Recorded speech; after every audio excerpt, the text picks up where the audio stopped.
नाही, माझं तर स्पष्ट मत आहे. त्यांनी एकत्र यावं, न यावं हा त्यांचा वैयक्तिक प्रश्न आहे.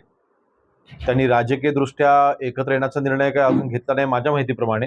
जे काही आता अ, भाषांना घेऊन जे काही राजकारण चालू आहे, ते मला तरी न पटण्यासारखं आहे.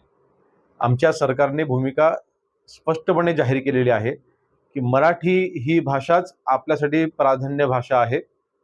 मराठी ही भाषाच कंपल्सरी केली गेलेली आहे. ती अनिवार्य आहे. प्रत्येक शाळेने मराठी भाषा ही शिकवणच आहे. हिंदी भाषेला कुठलंही आपण कंपल्शन टाकलेलं नाही. हिंदी भाषेची सक्ती आपण कुठेही केलेली नाही. ही वारंवार घोषणा माननीय मुख्यमंत्री महोदयांनी देखील केलेली आहे. माननीय एकनाथ शिंदे साहेबांनी देखील केलेली आहे आणि आमच्या शिक्षण मंत्री दादा भुसे साहेबांनी देखील केलेली आहे. मग नेमकं मोर्चाच्या माध्यमातून मागणी काय आहे? हेच आम्हाला अजून कळलं नाहीये. मग नेमकं मागणी काय आहे? आता मला तरी आठवतंय जेव्हा शाळेत होतो, तर आम्हाला पण हिंदी शिकवलं गेलं होतं. आपण सर्व जे शिक्षण घेतलेलं आहात, आपण आपल्या सगळ्यांना हिंदी भाषा शिकवली होती की. मग नेमका तुमचा विरोध हा हिंदी भाषा असूच नये असा आहे का? तुमचं नेमकं म्हणणं काय आहे ते तरी कळू देत ना. म्हणून मला वाटतं फक्त महानगरपालिकांच्या निवडणुकीच्या तोंडावरती हे भाषेला घेऊन केलं जाणारं राजकारण आहे.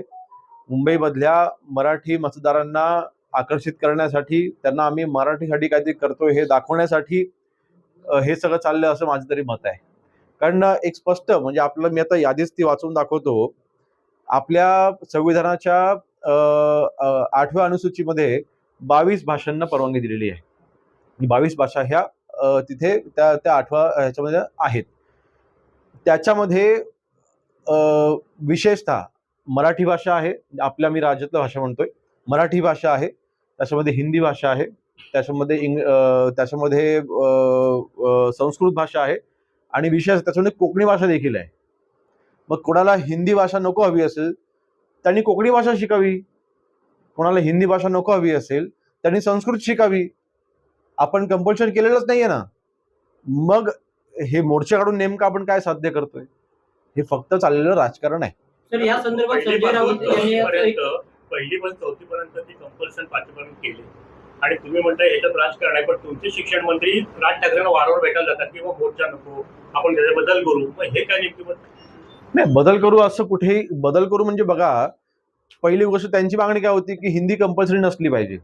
जी हिंदी कंपल्सरी नाही, हिंदीची सक्ती आपण केलेली नाही. हिंदी सोबत अन्य 20 भाषांचे पर्याय आपण दिलेले आहेत जे राज्यघटनेमध्ये आहेत, म्हणजे आपल्या संविधानामध्ये आहेत. ज्या 22 भाषा ह्या 8व्या अनुसूचीमध्ये आहेत, त्याच्यामध्ये हे हिंदी भाषा आहे, मराठी भाषा आहे. त्याच्यामध्ये राज्यांनी आपला निर्णय घेतला की मराठी भाषा ही कंपल्सरी असेल 22 भाषांपैकी. सेकंड लँग्वेज ही इंग्रजी असेल. थर्ड लँग्वेज जी हिंदी आहे त्याला पर्याय आहेत ना अजून 19 भाषा. त्याच्यामध्ये कोकणी भाषा आहे ना. मग मराठी माणसाने किंवा महाराष्ट्रामधील ज्यांना हिंदी भाषा नको हवी असेल त्यांनी ते कोकणी शिकतील. ज्यांना हिंदी भाषा नको हवी असेल ते संस्कृत शिकतील ना. आम्ही संस्कृत शिकलो. ठीक आहे, आता ते 5वीच्या ऐवजी पहिलीपासून होत आहे. हा जर का बदल तुम्हाला अपेक्षित हवा असेल तर त्याच्यासाठी मोर्चा काढायची गरज काय मला कळत नाही. आणि म्हणून मला वाटतं फक्त हे निवडणुकीच्या तोंडावरती चालत असलेलं राजकारण आहे आणि हे मराठी मतदारांना किंवा मराठी व्यक्तींना हे कळतंय की हे फक्त राजकारणासाठी हे सगळं चाललेलं आहे. महाराष्ट्रामध्ये मराठी भाषाच ही अनिवार्य आहे. हिंदी भाषा ही अनिवार्य आपण केलेली नाही. सर याच मुद्द्यावरून संजय राऊत यांनी आज आरोप केलेला आहे की राष्ट्रीय स्वयंसेवक संघ आणि केंद्र सरकारच्या दबावामुळे हिंदीचा मुद्दा पुढे आलेला आहे आणि हिंदी विषयीचा अध्यादेश फडणवीस सरकारनेच काढला होता. हा अहवाल फडणवीसांनी जाहीर वाचावा असं देखील राऊतांनी आव्हान दिलेलं आहे. बघा, ह्या अगोदर काय झालं होतं, काय नव्हतं झालं, ह्या विषयावर मला चर्चा करायची नाही. मला काही बोलायचं नाही. परंतु आत्ताचं काय आहे, जे काही जी-आर काढलेला आहे, त्या जी-आरमध्ये मराठी भाषा ही कंपल्सरी आहे हे तर सत्य आहे आणि हिंदी भाषा ही कंपल्सरी नाही हे देखील सत्य आहे. मग हिंदी भाषा कंपल्सरी नसेल, मग आपण नेमकं आपली मागणी काय आहे? मग नेमकी आपली मागणी काय आहे? आणि म्हणून मला वाटतं संजयजी राऊत यांनी किती वल्गना केल्या तरी सुद्धा हे फक्त आता आकस आणतायत. मुंबईवरती 25 वर्ष राज्य केलेल्या व्यक्तींना मुंबईमध्ये मराठी माणूस टिकवून ठेवता आला नाही. मराठी माणसांना घरं देता आली नाहीत. आमचा मराठी माणूस हा मुंबईच्या बाहेर फेकला गेला तेव्हा कुठे गेले होते? मला वाटतं आज हे फक्त निवडणुकीच्या तोंडावरती चाललेलं राजकारण आहे. महाराष्ट्र हातातून गेलाय, आता मुंबई हातातून जाऊ नये म्हणून चाललेला हा त्यांचा खटाटोप आहे. त्यांच्याच घरामध्ये केंद्राचं मंत्रीपद आहे. मग नेमकं त्यांनी गाजर त्यांना पण द्यावं ना. मग मला वाटतं सोयीनुसार राजकारण करावं आता ह्या गोष्टी महाराष्ट्र पाहतोय, स्वतःचं कशाला हसू करून घेत आहे. आणि म्हणून मला वाटतं आपण ज्या सरकारने आजपर्यंतचा महाराष्ट्राचा सर्वात गतिमान विकास केलाय, म्हणजे नीती आयोगाने ज्या वेळेला महाराष्ट्राचा दौरा गेल्या वर्षी केला, नीती आयोगाचं असं तिथे म्हणणं आलंय की MMR रिजन मधनं फक्त आपण 1.5 ट्रिलियन इकॉनॉमी आपण उभी करू शकतो, इतकं पोटेन्शियल आहे. त्या दिशेने आम्ही जात असताना आज 5 ट्रिलियनची इकॉनॉमी देशाची तयार होत असताना जर का 1.5 ही फक्त MMR रिजन मधनं व्हायचं पोटेन्शियल असेल, आपण पाहिलं असेल की दावोसमध्ये माननीय मुख्यमंत्री मोदयांच्या मार्फत जवळपास मला वाटतं की 16.5 लाख कोटीचे करार झालेत. महाराष्ट्राच्या इतिहासाने सर्वात जास्त करार झालेत. माननीय एकनाथ शिंदे साहेबांनी दावोसमधनं ज्यावेळेला 6.5 लाख कोटीचे करार केले, त्याच्यापैकी 90% ते एग्रीमेंट पूर्ण झाल्यात, त्याची अंमलबजावणी होते. महाराष्ट्रामध्ये सर्वात जास्त उद्योग आजच्या घडीला येत आहेत आणि संबंध देशामध्ये सर्वात जास्त उद्योग महाराष्ट्रामध्ये येत असताना नक्कीच महाराष्ट्राची विकासाची गती ही काही लोकांना पाहत नाहीये. त्यांच्या पोटात दुखते म्हणून हे सगळं राजकारण चाललंय. कोकणचं गेम चेंजर करणारी सिंधुरत्न योजनेला मुदतवाढ मिळावी वारंवार मागणी होते, पण त्याला मुहूर्त साधारणपणे कधीपर्यंत मिळेल आणि आपली त्याच्यामध्ये भूमिका काय? नाही, मी स्वतः माननीय मुख्यमंत्री महोदय जवळपास 1 महिन्याभरापूर्वी माझ्या मतदारसंघामध्ये मंडणगड तालुक्यामध्ये आलेले असताना त्यावेळेला मी त्यांना लेखी निवेदन दिलेलं आहे. पुढच्या 3 वर्षाकरता 500 कोटीची मागणी मी केलेली आहे. माननीय मुख्यमंत्री महोदयांनी त्यावेळेला स्पष्ट सांगितलं की होय, आपल्याला ही योजना पुन्हा चालू करायची आहे. त्यासाठी त्यांनी तो प्रस्ताव त्यांच्याकडे मागून देखील घेतलाय. तो आता नियोजन विभागाकडे गेलेला आहे. तर नियोजनकडनं ज्यावेळेस माननीय मुख्यमंत्री मोदयांकडे गेलं त्याला आम्ही 100% मंजुरी मिळवतोय. सिंधुरत्न योजना ही पुन्हा आम्ही चालू करून घेतोय. तुमच्या मतदारसंघामध्ये पाग असेल, झाडे असेल, तर लाटांच्या तडाख्यानं नुकसान झालेलं पाहायला मिळालं. काही बोटींचं देखील नुकसान झालेलं आहे. रत्नागिरी मिरकरवाड्यामध्ये झालेलं आहे.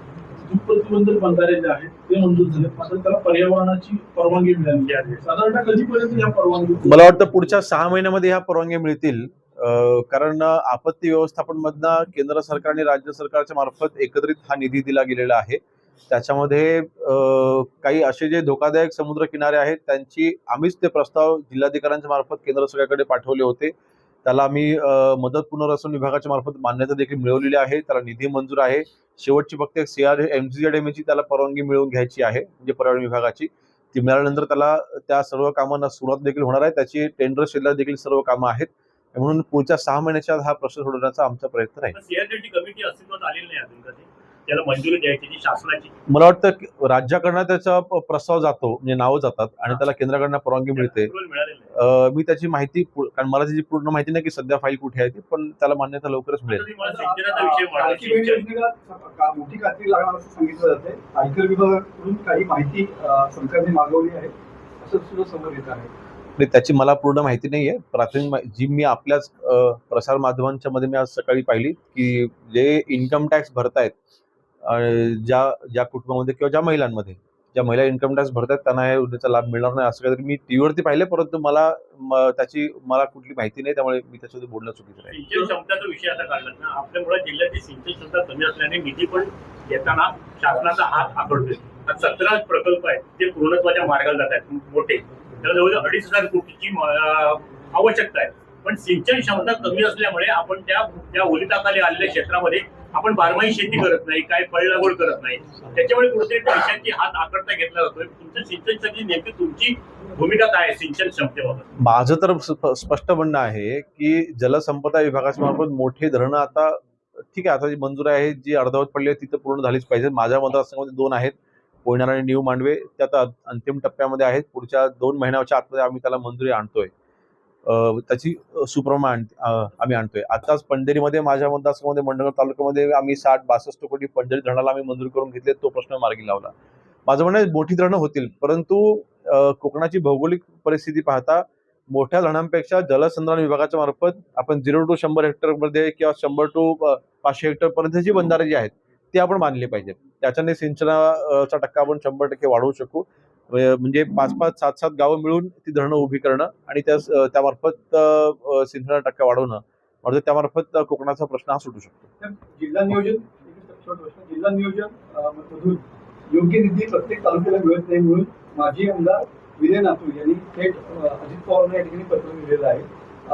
मंडणगड खास करून गुहागर आणि दापोली खेड या तालुक्यात सुद्धा निधी जो आहे तो त्याचं योग्य प्रमाणात मिळत नाही, त्यामुळे विशेष लक्ष द्यावं आणि चौकशी करावी अशी मागणी केली राजापूरमध्ये आहे. सुद्धा जास्तीचा निधी वाटप झाला असं त्याच्यावर त्यांनी प्रतिक्रिया दिली होती. नाही, विनयजी नातू यांनी नक्की काय म्हटलं मला माहिती नाहीये. त्यांनी काय लेखी चौकशीची मागणी केली मला माहिती नाही. परंतु मला वाटतं आपण एकत्र सरकारमध्ये आहोत.